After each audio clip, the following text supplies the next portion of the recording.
An explosive expose. One man, one truth. Nelson Amenya, the whistleblower who took down a multi-billion-dollar deal between the Kenyan government and India's Adani Group. The least person, they're all talking about Adani, the airport, and the power deals and all the deals that Adani is involved in. What does it mean for Kenya's future? Join Geeta Mohan for an exclusive interview with Amenya as he reveals the truth behind the deal, life threats, and the fight for transparency. Everything that I ever said about Adani has become true with the charges that they are facing in the US. This is the story that changed everything. Watch exclusively on India Today Global. Information that has been provided to us by partner nations. I have directed agencies within the Ministry of Transport and the Ministry of Energy and Petroleum to immediately cancel the ongoing procurement process for JKIA expansion public-private partnership transaction, as well as the recently concluded Ketrago transmission in public partnership procurement process.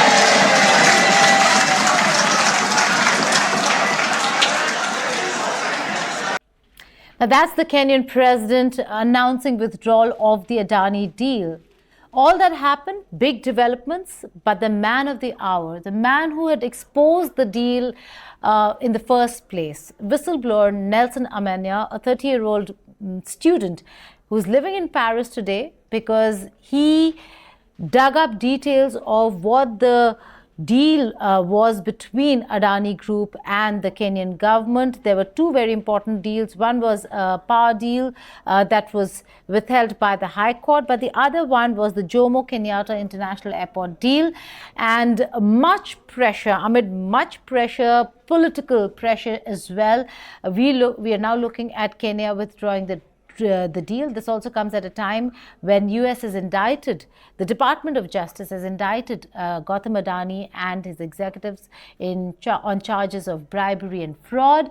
We'll have to wait and see how that really pans out, but whistleblower Nelson Amenya joins us here on India Today Global. Shrouded in secrecy, what was this deal all about? He started putting them out, and today, amidst a lot of pressure, political and otherwise, we see Kenya withdrawing the deal. This comes a day after news broke about US Department of Justice indicting Adani and executives of the company on charges of bribery and fraud that was committed here in India. Nelson Amenya, thank you so much for joining us from Paris. You're in Paris, you're not in Kenya. That's where you started putting out the stories from. Let's just begin with the deal. There's a lot of conversation and reports on how the Kenyan government and Adani Group were involved in deals on infrastructure projects, particularly the Jomo Kenyatta International Airport, and speaks of lack of transparency, very opaque, shrouded in secrecy. Could you just shed some light on what is it that you exposed? What was the deal about? Thank you. So yes, I'm in Paris, and thank you for having me. I exposed this deal when I was in Paris, obviously because it's quite dangerous to do it back at home in Kenya because of all the protests that had been going on, and there's been abductions. So obviously it's a bit risky to do it in Kenya. And what drew my attention is that the deal was very, very secretive, as you've said. It wasn't in the public sphere, as opposed to what is supposed to be the norm. All the PPP projects are supposed to be actually on their website, but this wasn't there. It wasn't known by any of the public officials, parliamentarians. Only those that are close to the ruling party and close to the president were aware of this deal. Otherwise, it was a very, very secretive deal. And when I got my hands on the papers, on the proposal, on the feasibility report from Adani, and exposed it, basically I invited the government to come, forward and say if this is false, or to come and give, clear the air and say, yes, we have a deal with Adani, and it's for the airport and for this and that. But they actually denied having any knowledge of such a deal. They denied that they are in any kind of arrangement with Adani, only for them later to come and say, oh yeah, we are trying to negotiate a deal with Adani to lease our airport for 30 years. That's after they denied my expose for about 2 months.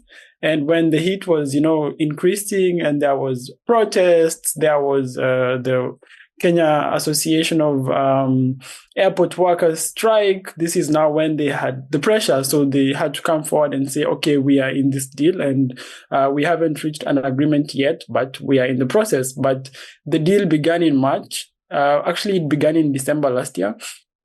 Adani expressed interest in April of last year. And by December, nobody knew about it. By March, when they submitted the proposal, nobody knew about it. In April, when it was, so normally when they submit the proposal... Wasn't there an open tender? Wasn't there an open tender or proposal by the government inviting companies? So what happens with public procurement in Kenya, the law has four methods of public procurement. So number one is the default method, which is open tender, which you just said. So this is where you invite everyone who wants to bid. It's called competitive bidding. So they compete to bid. This is the default method that is supposed to be used by all government agencies. And then there are three others. So the three others are quite special and they're rarely used. So there is the PIP, which they used. This is the privately initiated proposal. So where a private entity would come and say, I think you need probably to expand or you need to upgrade your infrastructure and I have a plan and I will finance it. So this is a privately initiated proposal where the idea does not come from the government, it comes from the private entity. And then the two others is restricted bidding. So it's sort of like open tender, but it's restricted to a few parties. And then the last one is direct tender. So this is very special, maybe where there is intellectual property involved or some unique technology only found in this company. So they will use direct tender. In the case of Adani, it's quite interesting that the Kenyan government had already procured the services of a consultancy firm from Spain, a Spanish consultancy firm, to do feasibility report for JKIA, for the airport. So the feasibility report was to come up basically with how to upgrade the airport and how to bring it into, modern standards, because JKIA is one of the leading airports in Africa. So they had the idea of upgrading the airport. It wasn't an original idea of Adani. And at the same time, when ALG, the Spanish firm, was doing their feasibility report, is exactly the same time that Adani was also preparing the proposal. And in February of this year, ALG submitted their feasibility report. In March, Adani submitted their proposal. And in the same submission, they also submitted their feasibility report. And remember, a feasibility report does not come out in 2 days. You need to take about maybe 3 months or 4 months to come up with a feasibility report.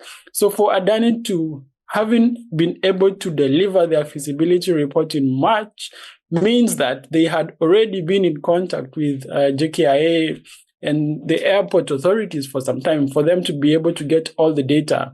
And if you look at the report, it's very comprehensive. They have satellite images of the airport. They have all this, internal data, projections from the airport and passenger flow. So this is not a document that you can come up in 2 days. It means that there was obviously some people working with Adani from inside the government to give them information to allow them to come up with this proposal, which beats the method which Adani is using, PIP. It's supposed to be a privately initiated proposal. So there should not be any information from the side of the government. You understand my point? Right, we do. But Nelson, the Adani Group spokesperson, when you were coming out with these details, refuted all these allegations, saying that they have no knowledge of any of the claims made by you. Yeah, this is how they operate everywhere where they've been accused. Even the accusations from the US, the other day they refused. So normally they've never come out and say, okay, we did this. They always refuse. Hindenburg research report, they came out and said this is all lies. So I don't expect them to say it's the truth, but ultimately we have all seen that everything they said was the truth. And the proposal that I exposed is the same proposal that was given in Parliament by the Ministry of Transport. That's true. The feasibility report is the same report. So basically what they said in their statement was false. Do you stand vindicated today with the withdrawal of the deals by President Ruto? We've seen a lot of celebration, a lot of people thanking you, but then you also faced a lot of threats. Tell us about all of that. Yeah, so I feel vindicated, first of all, because everything that I ever said about Adani has become true with the charges that they are facing in the US. And apart from that, actually, the Kenyan government was in the process of cancelling the airport deal. And what I think is that they only used the US charge on Adani, as a scapegoat to escape this deal. And after the report, because of all that has been going on with my lobbying and the protests, the political heat was becoming unbearable and these deals were becoming a hot potato. So the government, especially the president, because of his future, political career, he had to do this. So this is a big win for us. We don't know if they're going to use other means to try and bring back the deal. We are on the lookout for this. So after I... But you did tweet adios, Adani. Do you think he has a chance of coming back? Well, I'm sure that they're going to try to bring him back, but I don't think the people will allow him back. And if he comes back, I am very sure that the next government will kick him out. So this is, there is no question about it. He has no long-term life in Kenya. His shelf life is done. It's done. It's as good as finished. So even if he comes back, he will still have to go at some point. Let's talk about the timing of the withdrawal. It comes a day after the US charges were revealed, the indictment. Do you think, you said that they used that as scapegoat, but do you think that the government, whether it's Ruto or former President Odinga, who we'll talk about in a bit, that President Ruto was under immense pressure and he used this indictment as basis for withdrawing the deal with Adani?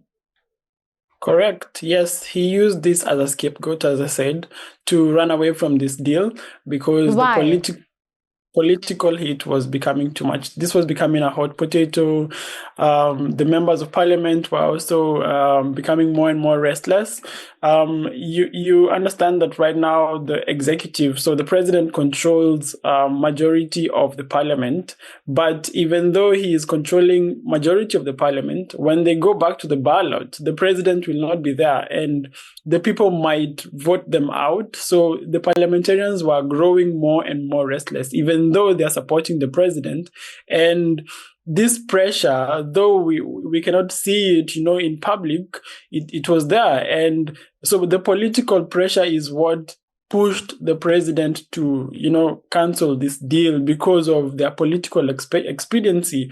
If you come to Kenya today, from the highest person to the least, the least person, they're all talking about Adani, the airport, and the power deals and all the deals that Adani is involved in. And this has, huge political ramifications. So obviously, any politician will be like, wait a minute, if it's going to cost me my political life, then, we have to part ways. So this is the reason why the president had to call it off.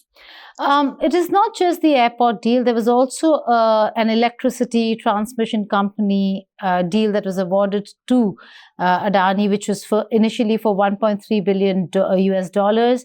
And then when they realized that the cost was way higher than should have been, it was reduced, and a revised cost of $736 million was then put out. But the High Court suspended the deal even before. Now, I'm asking you this is because all the details that you came out with and what you're mentioning to us, saying that, even in the airport deal, the Adani Group executives would have been in touch with the airport officials and government officials to know the exact data to come up with a proposal within 2 days. It would not have been done free of cost. So are you alluding that there could have been some quid pro quo, that there are financial gains that certain officials and elected members of parliament received in Kenya?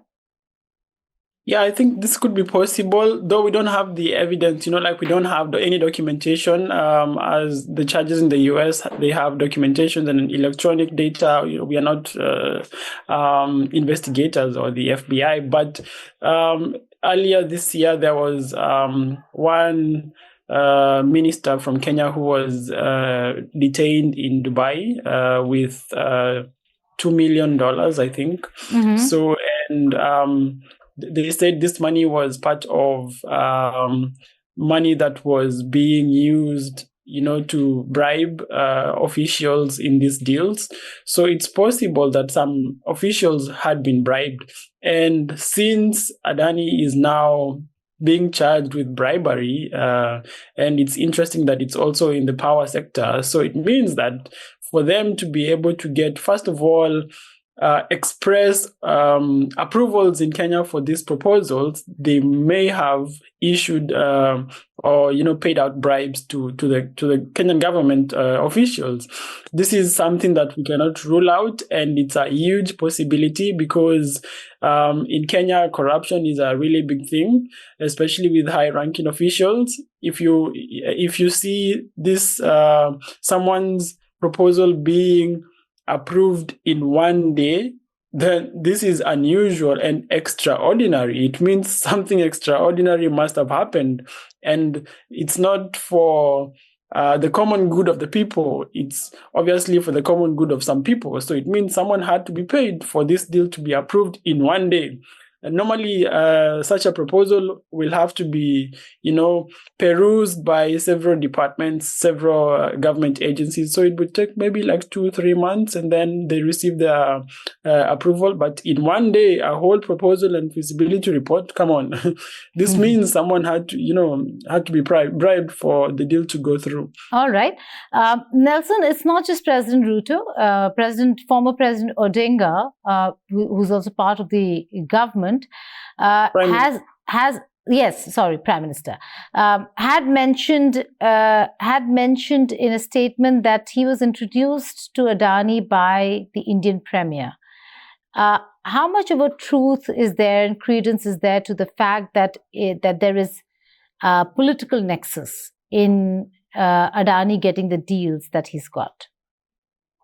I think it's true because he was prime minister at that time, and then he traveled to India severally. He even traveled to India in 2022 before the elections. So before President Ruto won, both President Ruto and former Prime Minister Raila Odinga, they both visited Modi, Prime Minister of India, in 2022. So it's possible that they have been meeting Adani in all these meetings and cutting deals because they are all wheeler dealers.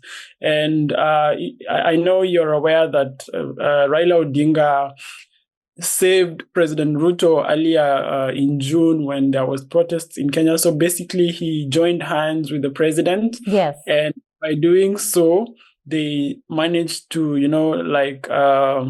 stabilize the government because the government was heading, in a very hostile position. And because of this, I think this is the reason why he had to come out and defend the president and defend the government, because he's working with the government at the moment. So it's a nexus of interests for him. He doesn't really care if Adani is good for the country or not. He's basically protecting his own interests. Nelson, now, will you go back to Kenya? Because we know that you exposed the entire deal from outside of Kenya. Do you think there's still threat to your life and you will not be going to Kenya anytime soon? Or are we going to see you go back to Kenya soon? I don't know at the moment if I'll be able to go back to Kenya, because earlier on, two months ago, I had received threats on my life from Kenya, and they were looking for me. They went to my parents. They sent detectives to my friends. They have been snooping on my bank, so they have been following my money trail in Kenya. The detectives in Kenya. They're trying to pin down, maybe get something illegal to charge me with, but they haven't found. They were trying to charge my company in Kenya with fraud, but it was all false. They have sued me in Kenya twice. They have sued me in France. So on what grounds? On what grounds? On defamation grounds. So the people that I mentioned in the deal. So there are several business people in Kenya who are proxies of the Kenyan government. And because I mentioned them, their businesses and the tenders they've gotten from the government. So they sued me for defamation and libel in Kenya and in France. So the environment at the moment is very hostile. And if I was in Kenya, they wouldn't have sued me. They would have arrested me and jailed me without any charge, as they're doing right now to activists. Last week, they arrested Twitter, an ex-user, for posting that President Ruto is dead. And they arrested him and charged him with publishing false information. So it's not safe to be in Kenya at the moment. And to bring down a deal that is worth more than $3 billion. Obviously, I've made a few enemies and they would want to get back at me. So for the moment, I will stay out of Kenya. Okay. A personal question. What led you to really expose Adani? What really happened? Who got in touch with you? Why the need to expose this one company? Well, I think it's because first of all, they were leasing our main airport, JKIA. To me, it doesn't make sense. It didn't make sense. And JKIA is profitable. If we want, we can contract someone to upgrade the airport. So it doesn't make sense to me. It's worth 1 trillion Kenya shillings, the market cap of JKIA, the valuation. So it doesn't make sense at all to bring in Adani. Number two, Adani is one of the most corrupt one of the most corrupt companies in the world. And at the moment, it could be one of the most corrupt, most corrupt company in the world. So why would you go for a super corrupt company, a company with a very bad reputation, a reputation of bribery, a reputation of money laundering, a reputation of hiding money in the Cayman Islands, reputation of intimidation? It's crazy, from Bangladesh to Australia to India. So for me, it was a no-brainer that this company it's a no-go zone. But just to play devil's advocate, they also have ambitious projects in many other parts of the world, which includes the Haifa port in Israel, and have done quite all right in some parts of the world. So why just focused on this foreign company? Was it to do with any company or just Adani? It's only Adani because in December of last year, there was 2 different companies that wanted to bid for the upgrade of JKIA. One was from Singapore. The other one was from, I think, Qatar, if I'm not wrong. and another one was from Brazil. So there was several companies that were willing to bid. So if it was a competitive bidding and Adani won, this would have been a different story. I tried to look in India, and India, they do competitive bidding in India. So why not do it in Kenya? In AIFA, I'm sure they did competitive bidding. It wasn't, they were not just given the tender. They had to demonstrate that they are able to do this project. So why not do it in Kenya? What are they afraid of? They should come and compete with other companies, and if they win, they do the job. But also their integrity needs to be not questionable as it is right now. So many people have been saying, oh, maybe I'm trying to vote for China or other, global players. No, Are you, and Nelson? Are you? I am not, and I am not trying to fight India. This is just trying to get a good deal for the country. And, I'm patriotic. I don't want to see my country lose. I want to see my country develop. We would like to have a better upgraded airport, but the right channels need to be followed. The law needs to be followed for that to happen. Driven by patriotism, Nelson, did you do the digging yourself, or did somebody get in touch with you and share the papers and the documents? I did the digging, but I wouldn't say I did it myself. There was so many people that were involved and are still involved. So it's not me alone. It's a lot of people who are patriotic and who are also in government, and they don't like how things are running. There are patriotic people still in government. So these people are the ones who are helping to, expose all these things that are happening and that are not right. If things are right, nobody will expose anything because everything will be in the open. But if things go the way they are going, then the patriotic citizens will keep doing this. So it's not me alone. There are so many other people involved in digging for information because it's a lot and it's from different departments, different parts. So I cannot do it alone. I'm outside Kenya. So obviously the people in Kenya are the ones helping me. So it's more of open source intelligence and crowdsourcing. Right. Now, final question before I let you go. A lot of social media posts that we've been looking at, my team and I, and you're quite a celebrated hero today. A lot of them, some of them actually threatening you, continue to threaten you and use foul language, but most of them are thanking you. And it's not just Kenyans. Some Indians are also thanking you, and you yourself have put out the personal messages that they've sent you, thanking you for the work that you've done. How does it feel to finally be celebrated for something that you did some time ago and for which you've had to stay away from your own country? I think it's very fulfilling. In life, you have 4 pillars that you focus your life on. One is yourself. The next is your family. The third one is your future, and the fourth one is your community. How you help your community, how you help the people around you. You have to give back to society. So for me, I feel like this is me helping. My fourth pillar, helping the community, helping my society. Better, helping your country. To make my country a better place. And it has spilled to India because I'm receiving so many messages from Indians, and they're first of all thanking me for holding fort until now that Adani has fallen in Kenya and in the US. And number 2, they're saying that they now have hope that even in India, Adani will fall because they have seen it happen.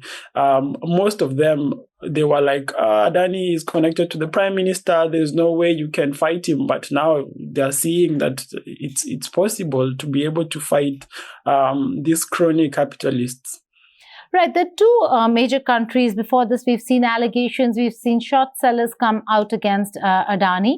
And that could have been taken as a short seller trying to earn money. But this time around, there are 2 countries who've come out. It's the US administration, the Department of Justice indicting, although he needs to be proven guilty. and he's innocent until proven guilty. On the other hand, there's the Kenyan government that's withdrawn the deal. We'll have to wait and see how this really pans out for the Adani Group. But Nelson Amenya, a whistleblower himself, took down major billion-dollar deals in Kenya that between Adani and the Kenyan government. We'll have to see how that really works out for the Kenyan administration and the country. Being a patriot, he was thinking for his country. Nelson, thank you so much for joining us here on India Today Global.